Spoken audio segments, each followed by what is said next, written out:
The boy was beautiful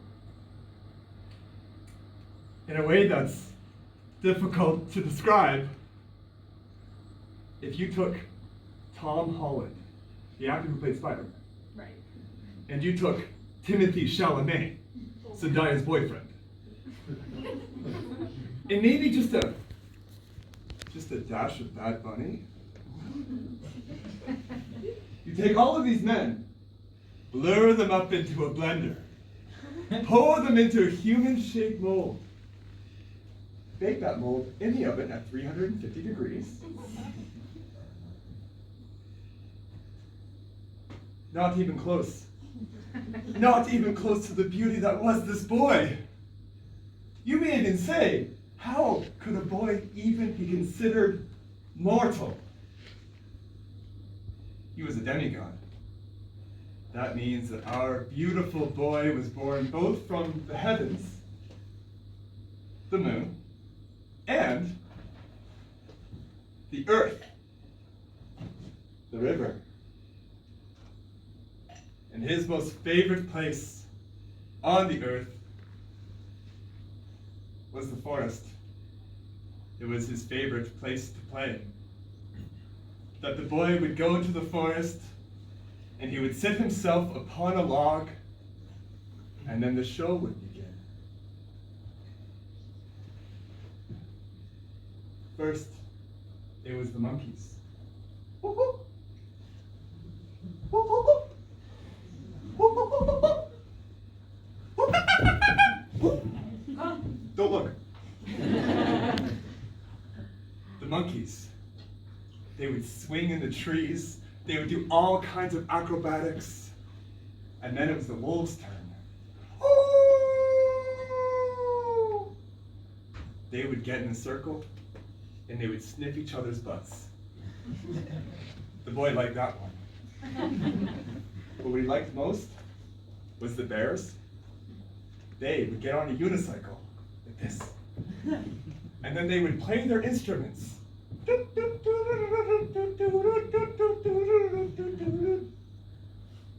That did the trick.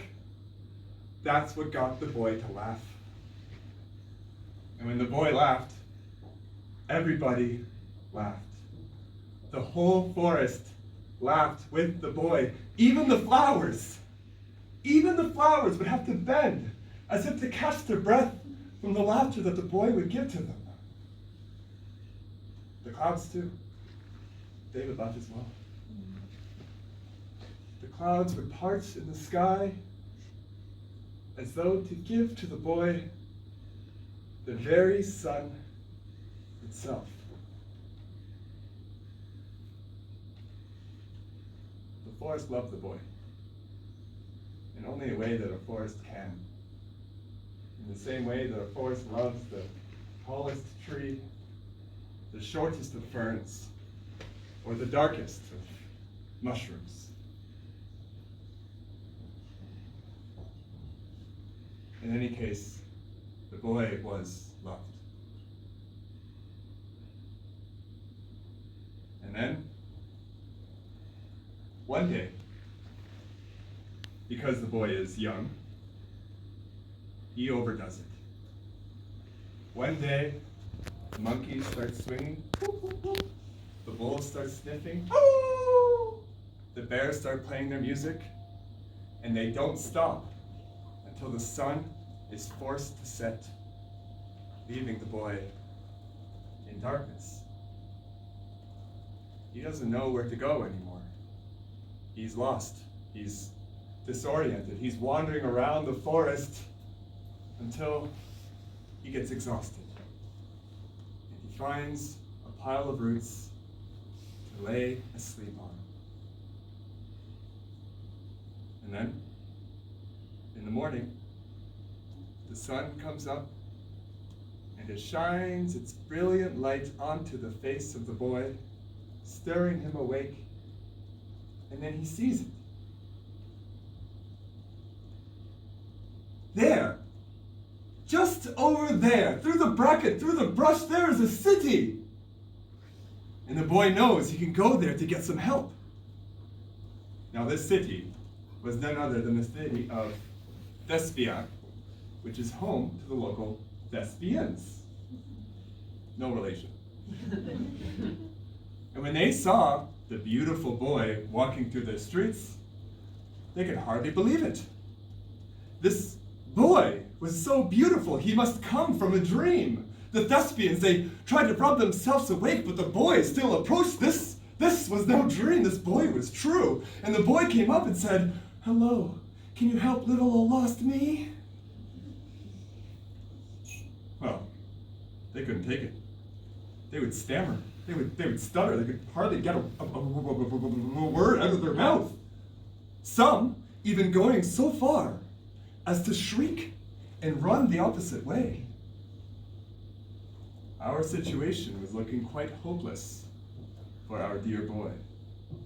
That was, until he met the king. This king, he was 40 years old. Still handsome. He had this long, beautiful, wavy brown hair. He had all kinds of jewels decorating his fingers. He was dressed in all kinds of fine drapery. When he poised himself upon his chase, he opened up a silver mirror and he would say to himself, "Aren't I just blessed by the goddess Aphrodite?" Oh.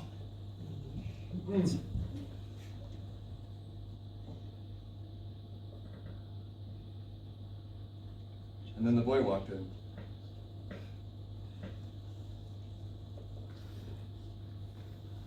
I like to believe that the king was truthful when he saw the boy and he said,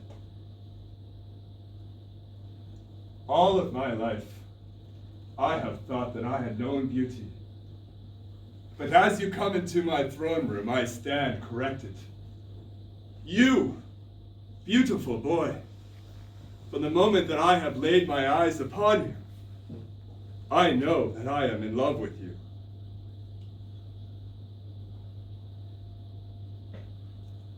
There's that word again. Love. The boy had only heard it once before. Only came from the forest, and the forest could only love him the way a forest could, the way that it loves the tallest tree, the shortest fern, the darkest of mushrooms. But this was something more. And so the king continued to speak.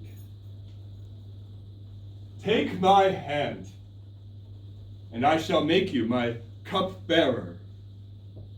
And accepting this title, I shall name you after the flower that grows within my kingdom, Narcissus."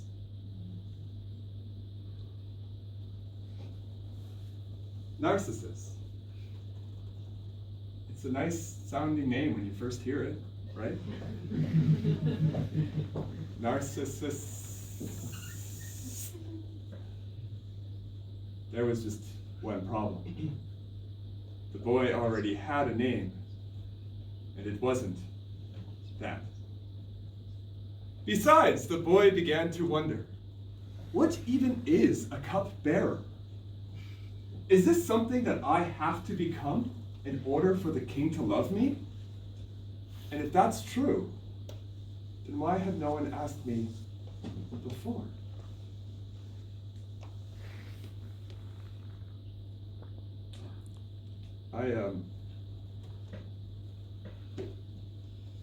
I wish I could have told the boy what he needed to hear.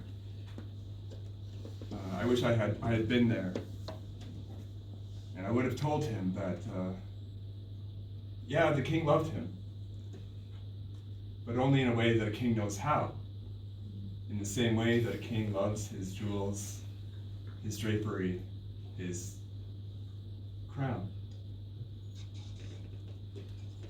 In any case, the king saw that the boy was hesitating, and he grew upset.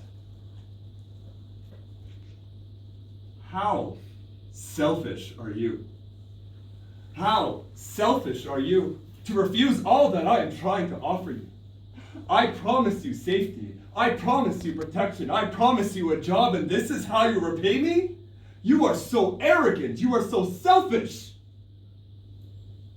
Leave my kingdom. Leave my town. And never come here again.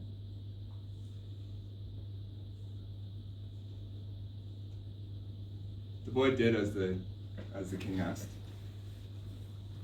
He left. He went back to the forest, and he was joined by the animals. Remember, the monkeys, the wolves, the bears. But he didn't really feel like playing anymore. He thought maybe it's a good time to start growing up. And so instead of playing with his friends, he went to go beside a pond to look at himself in the dark and murky water. As he looked at himself, he could hear the king's words: selfish, arrogant, narcissist. They piled up like stones inside of him until he was weighed down by them, unable to move anymore. He didn't feel the need to sleep. He didn't feel the need to eat. He just remained stuck, looking into a dark mirror until there was nothing left. This is the story of Narcissus. The version we know, the version that gets passed around, that's actually the version the king will tell you. In his story, the flower bends in looking at its own reflection. But the truth is, the flower does not bend in reflection, but bends in remembrance to the boy and the laughter that could light up a forest. Thank you.